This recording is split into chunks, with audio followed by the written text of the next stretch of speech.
마틴 루터가 종교개혁의 가치를 들고 나아가는 직접적인 동기는 저 유명한 면죄부 사건에 있었습니다. 면죄부 사건이란 천주교회의 교황 네오 10세가 자기 당대 사업으로서 베드로 대성장을 완공할 계획을 세워서 그 엄청난 공사비를 충당할 방법으로 이 면죄부를 판매하고자 했던 것입니다.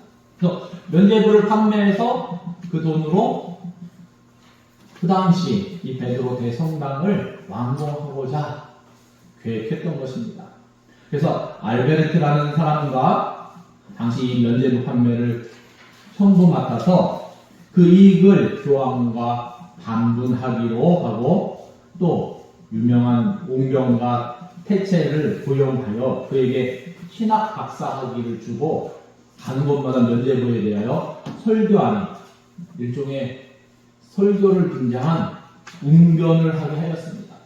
이 유창한 웅변을 들은 많은 사람들이 그 웅변에 속아서 너도 나도 거금을 들어 면죄부를 사기 시작한 것입니다. 태체는 강단에 올라간 면죄부를 하나님의 가장 귀한 선물이라고 격찬하였습니다. 그는 그 면죄부의 효력으로 말미암아 그것을 사는 자에게는 그 후에 면죄부를 산 후에 범하는 죄까지도 회개할 필요 없이 사유된다고 주장하였습니다. 그는 한 걸음 더 나아가 청중들에게 이 면죄부는 현재 살아있는 자들 뿐만 아니라 이미 죽은 자들도 구원할 효능이 있으니 돈이 배 밑에 딱 떨어지는 땡그랑 소리가 나는 그 동시에 그 사람의 죄가 속전되어서 죽은 사람의 죄가 속전되어서 연옥에 있다가 천국으로 쑥 올라간다고 이렇게 보증하였습니다. 우리가 지금 듣고 있으면 얼토당토 않고 뭐 별 희한한 궤변을 그렇게 했는데 사람들이 그렇게 혹했을까 하는데 그 당시 많은 사람들이 여기에 반응을 했고 휩쓸렸습니다. 그런데 이 기막힌 사기꾼들의 쇼를 지켜보던 마틴 루터가 견딜 수 없는 분노를 느끼고 교회가 이렇게 하면 안 된다. 교회가 이 부분은 잘못된 것이니까 95개의 이 잘못된 부분들 바꿔야 된다. 잘못된 관행을 이 벽에 붙이게 되었습니다. 그리고 회개를 촉구하였습니다. 마틴 루터가 처음부터 교회를 개신교, 개혁교회를 이루고자 했던 것은 아니라 하나님께 우리가 회개하고자 그런 마음으로 했는데 휩쓸려서 마틴 루터도 사람들에게 휩쓸려서 교회를 개혁하는 이 회개운동이 개혁운동 그래서 개혁교회가 탄생하게 된 것입니다. 그리고 개혁교회는 오늘날 넓은 의미에서 개신교회가 된 것입니다. 루터는 사람이 구원받기 위해 면죄부를 사야 한다고 가르치는 교회에 대항해서 그건 아니다.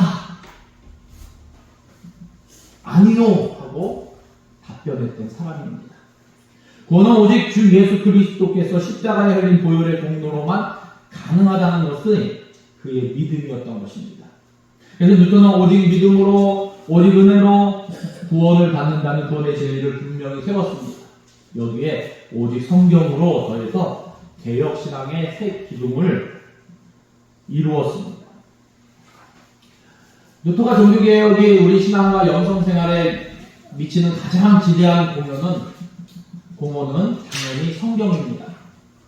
당시 보통 사람들은 성경을 읽을 수가 없었습니다.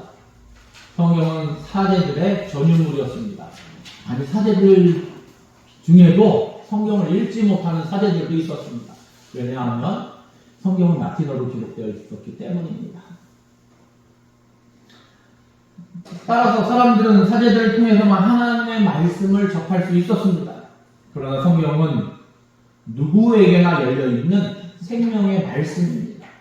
루터는 종교개혁 이후에 라틴어로만 읽던 성경을 누구나 읽을 수 있는 독일어로 번역하였습니다. 루터는 하나님의 말씀이 없는 곳이라면 천국이라도 살 수 없고 하나님의 말씀이 있는 곳이라면 비록 그곳이 지옥이라도 살아갈 자신이 있다고 주장하였습니다. 종교개혁의 신앙과 영성 가운데 한 축인 오직 성경으로는 세계 각국이 자기 나라 말로 성경을 번역하여 읽을 수 있는 큰 개혁이 되었습니다. 루터의 종교개혁이 남긴 지대한 공헌입니다. 이러한 루터의 반박문이 계기가 되어 새로운 교회, 즉 프로테스탄트, 이 개신교회가 탄생한 것입니다. 개신교회의 정신은 날마다 새로워지고 개혁되는 교회가 되어야 한다는 것입니다. 개신교회는 전통을 따르는 교회가 아닙니다. 우리가 여태까지 이렇게 해와서 관례적으로 이렇게 해왔기 때문에 이것이 맞다, 이게 아니라 날마다 새로워지는 것. 성경에 반하지 않으면 그것이 틀렸다고 얘기할 수는 없는 것입니다. 그렇기 때문에 날마다 새로워지는 것, 그리고 하나님 보시기에 이게 하나님을 기쁘시게 하는 것인가, 그것을 가지고 날마다 바꿔가는 것, 그것이 개혁입니다. 과거의 전통에 매여 있거나 그저 현실에 안주하는 교회로 타락해서는 안 될 것입니다. 따라서 어떻게 보면 한국 교회가 과거에 매여 있고 과거의 전통에 매여 있기 때문에 어떻습니까? 사람들이 발전하지 않고 믿음이 진보하지 않고 신앙이 앞으로 나가야 되는데 제자리 걸음을 하는 이유가, 그래서 교회의 신뢰도가 제일 꼴찌인 그런 상황에 처해 있습니다. 그렇기 때문에 한국교회에 속해 있는 하나님의 사람들은 교회뿐만 아니라 다 회개하고 다시 개혁해야 한다는 것입니다. 오늘 말씀 속에 사무엘 선지자가 활동하던 시대의 이스라엘 백성들은 하나님의 선택받은 유일한 선민이었지만 그들은 종종 하나님께서 말씀하신 대로 행하지 못하고 자기 멋대로 하나님을 만들어서 섬겼습니다. 그래서 기웃기웃거리다가 다른 민족이 섬기는 우상이 저게 하나님인가? 그리고 하나님인 줄 알고 믿고, 왜? 말씀을 잘 모르니까. 그럴 때마다 하나님께서는 이방 민족을 도구로 삼으셔서 이스라엘 백성들을 치셨습니다. 그들로 하여금 깨달을 수 있는 기회를 주시고자 하신 것입니다. 징계가 없으면 무엇입니까? 사생자라고 성경은 말씀하고 있습니다. 이때도 이스라엘 백성들은 하나님을 떠나서 이방신, 즉 블레셋 족속들이 섬기는 이방신과 이 아스타롯 신 섬기고 있었습니다. 이 이방신은 바알신, 가나안의 주변에 있던 신들이 섬기는 이름이 바알신인데, 바알신은 풍년의 신입니다. 그리고 아스타롯은 이 바알신의 아내 신입니다. 물론 그 당시 바알신이나 아스타롯을 비롯해서 여러 신들이 많이 있었습니다. 그러나 대표적인 것이 바로 바알과 아스타롯이었습니다. 이게 하나님인가 보다. 이스라엘 백성들은 하나님인 건지 알고 믿은 것입니다. 하나님은 그걸로 블레셋 나라를 하여금 침략케 하시고 이스라엘 나라는 고통에 빠지게 되었습니다. 이와 같이 백성들이 고통에 빠지다 그들은 다시 여호와 하나님을 사모하게 됩니다. 무언가 잘못된 게 아닌가. 이와 같은 때 사무엘 선지자가 하나님의 명령을 받아서 백성들에게 하나님의 말씀을 전하게 되는데, 우리가 읽은 말씀이 바로 그것입니다. 오늘 말씀 속에서 사무엘 선지자는 무슨 말씀을 전하고 있습니까? 첫째는 하나님께 돌아오려거든 먼저 우상을 제거하라고 말씀하고 있습니다. 하나님께서는 일찍이 시내산에서 모세를 통해 계명을 주실 때 너는 나후에 다른 신들을 내게 두지 말라, 너를 위하여 새긴 우상을 만들지 말라 말씀하셨습니다. 전심으로 여호와께 돌아오려거든 이방 신들과 아스타롯을 너희 중에 제거하고, 그래서 4절 말씀에 보면 이에 이스라엘 자손이 바알들과 아스타롯을 제거하고 여호와만 섬기니라 말씀하고 있습니다. 하나님은 왜 우상을 만들지 말라고 말씀하셨을까? 하나님은 우상으로 표현될 수도 제한될 수도 없는 분이십니다. 하나님은 전지전능하신 영이시기 때문에 세상에 있는 어떤 것으로도 표현될 수 없는 분이십니다. 또 우상은 탐욕에서 나온 것이기 때문입니다. 우상은 하나님을 위해 만드는 것이 아니라 인간 자신들을 위해서 만드는 것입니다. 여기 계신 하나님은 하나님의 뜻에 따라 우리를 맞추도록 요구하시지만 인간들의 요구를 들어줄 신을 요구합니다. 우리가 자녀들을 키울 때도 그렇지 않습니까? 네, 자녀들한테 요구합니다. 근데 자녀들도 요구를 합니다. 자기들의 이익을 위해서. 근데 그게 좀 합리적인 것이면은 괜찮은데 얼토당토한 것을 요구할 때도 있습니다. 당황스럽기도 하고 어떻게 해야 될까 고민도 되고 하나님 입장에서는 그런 것입니다. 네. 자신들은 변하지 않고 자신들의 욕심을 채워줄 우상을 필요로 하는 것입니다. 그래서 이스라엘 백성들이 자꾸 이방의 우상에 눈을 빼앗기는 것입니다. 그러나 그것을 하나님은 가장 싫어하시는 것이었습니다. 그래서 하나님은 사무엘 선지자를 통해 만일 너희가 전심으로 여호와께 내게 돌아오려거든 먼저 우상을 제거하라고 말씀하신 것입니다. 여기서 전심으로 너희의 마음의 뿌리까지 완전히 라는 뜻입니다. 이 돌아오라는 것은 회복하다, 회개하다, 삶의 전 영역에 걸쳐서 철저히 회개하는 것을 의미합니다. 감사하게도 사절 말씀 우리가 살펴보았지만 어떡합니까? 이방신을 버리고 하나님께 돌아왔습니다. 사랑하는 성도 여러분, 오늘날도 개혁을 위해서 먼저 우리 안에 있는 우상을 제거하는 데부터 개혁은 시작된다는 것입니다. 하나님은 이스라엘 백성에게 이스라엘 안에 있는 우상을 타파하라고 말씀하셨지 이스라엘 밖에 있는 우상들에 대해서 별로 관심이 없으셨습니다.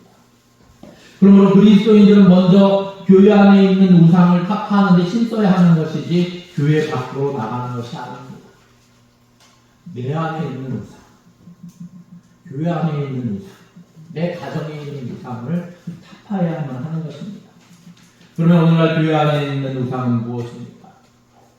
우상 숭배란 하나님보다 돈을 더 사랑하고 하나님보다 명예를 더 사랑하고 하나님보다 세상의 가치를 더 내세우는 것이 바로 우상 숭배입니다. 먼저 하나님의 나라와 하나님의 의를 구하는 것이 아니라 자신의 이익을 구하는 것이 우상 숭배라는 것입니다. 한마디로 하나님을 목적에 두는 것이 아니라 수단으로 생각하는 것입니다. 사랑하는 성도 여러분, 하나님의 사람은 내 밖에 있는 우상이 아니라 내 안에 있는 우상을 타파하고 제거해야만 합니다. 다른 사람을 개혁할 것이 아니라 먼저 자기 자신이 개혁되어야 합니다.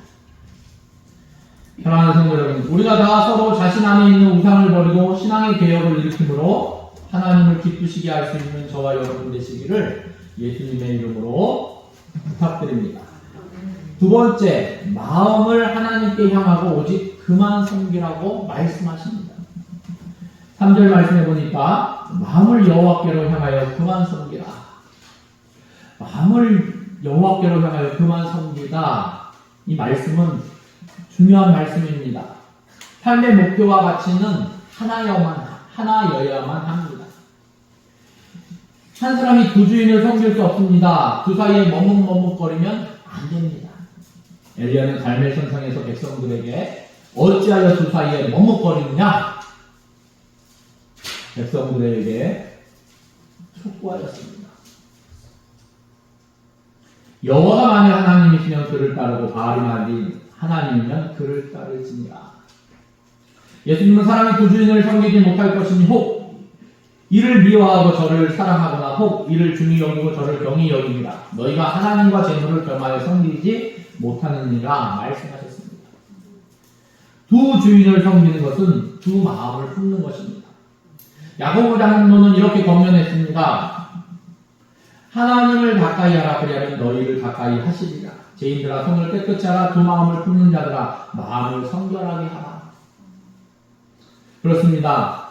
믿음의 주요 또 온전하게 하신 예수를 바라보라는 말씀처럼 푯대를 향하여 그리스도 예수 안에서 하나님이 위해서 부르신 부르심의 상을 위하여 달려가노라 라고 고백한 사도 바울과 같이 좌로나 우로나 치우침 없이 우리는 표 대신 하나님만 바라보며 나가야 되는 것입니다. 그러면 하나님을 섬기는 저와 여러분이 되는 것입니다.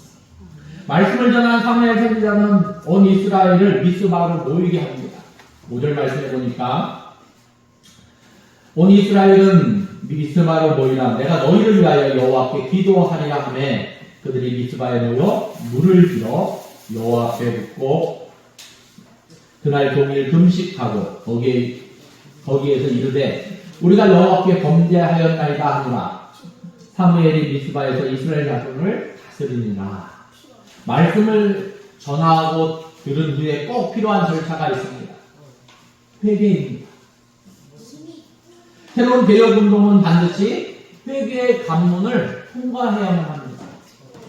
백성들은 사무엘 말대로 물을 빌어다가 여호와 앞에 붓고 그날 금식하며 우리가 여호와께 범죄하였나이다 자복하였습니다. 물을 쏟는 것처럼 마음을 쏟고 한 번 쏟은 물을 다시 담을 수 없는 것처럼 회개한 것을 다시 주워 담지 말라는 뜻입니다. 그래서 세례 요한도 어떻습니까? 회개하라 천국이 가까웠느니라 말씀하셨고 예수님도 이 땅에 오셔서 사역을 시작하시면서 첫 번째로 하신 말씀이 회개하라 말씀하셨습니다. 회개는 천국은 회개하는 자의 것임을 성경은 말씀하십니다. 성령께서 임하여 은혜를 주시는 것도 죄를 깨닫고 회개하는 자에게 주시는 것입니다. 다니엘은 이스라엘 백성들의 죄를 회개하면서 울었다고 성경은 기록하고 있습니다. 에레미야도 백성들의 죄악을 인하여 장차 임하게 될 하나님의 진노를 생각하면서 눈이 상하도록 회개의 눈물을 흘렸습니다.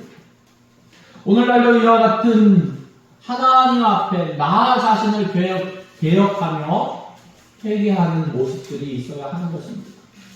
오늘 우리 교회가 바로 이 현장 미스바가 되어야 한다는 것입니다. 하나님의 말씀이 있는 그곳이 바로 미스바의 현장이 되어야만 합니다. 무슨 자리입니까? 회개의 자리, 거듭남의 자리, 은혜의 자리, 그리고 결단하는 자리가 되어야 하는 것입니다. 사랑하는 성도 여러분, 먼저 자기 자신을 돌아볼 수 있기를 바랍니다. 혹시 내 안에 우상이 없는지 살펴보고 가감하게 제거하시기 바랍니다. 한 사람이 두 주인을 섬길 수 없습니다. 오직 하나님만 섬기기를 바랍니다.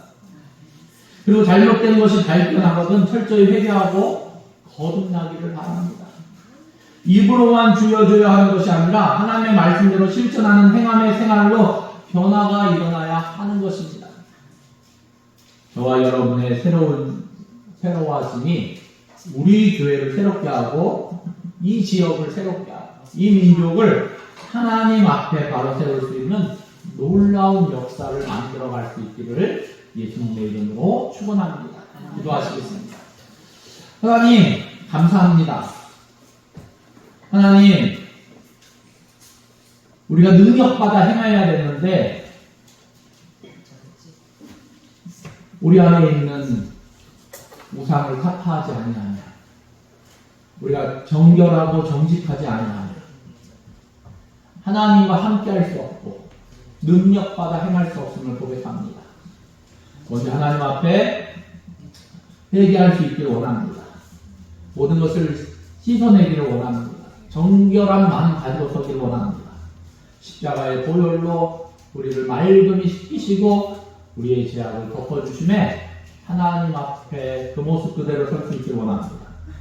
하나님 그리하여 우리가 날마다 우리의 마음을 하나님의 말씀으로 새롭게 하고 또한 우리만 새롭게 하는 것이 아니라 우리가 살고 있는 우리의 가정, 우리의 믿음의 공동체, 이 나라 이 민족을 새롭게 할 수 있는 하나님의 사람들 될 수 있도록 다스려 주시옵소서. 하나님, 하나님의 교회가 너무 보잘것없고 힘이 없고 욕만 먹고 아무 쓸데기 없는 것처럼 보여질 때 너무 속이 상하고 마음이 아픕니다. 하나님의 교회가 많은 사람을 구원의 길로 인도할 수 있는 능력의 교회, 생명의 교회 될 수 있도록 인도하시고, 세상에서 빛의 역할을, 소금의 역할을 잘 감당함으로 하나님 앞에 영광 돌리는 그러한 모습을 우리가 보며 또한 우리가 되기를 원합니다. 하나님, 진실로 이제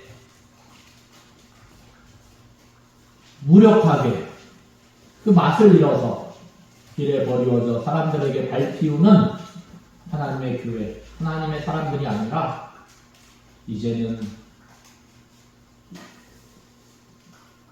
능력 주시는 자 안에서 하나님과 동행하며 맡겨주신 일들을 감당하며 특별히 소금의 맛과 빛의 역할을 잘 감당함으로 사람들에게 칭송받을 수 있는, 예루살렘 교회가 예루살렘 사람들에게 칭송받았던 것처럼 칭송받을 수 있는 주님의 교회 될 수 있도록 하나님 함께하여 주시옵소서. 주님께서 작은 부분까지라도 간섭하시고 다스리시며 우리 가운데 더 좋은 것들로 채우시며 우리가 날마다 새롭게 되어갈 줄로 간절히 간구하며 지금도 우리를 지키시고 보호하시고 우리를 새롭게 하시는 예수 그리스도의 이름으로 기도드립니다. 아멘.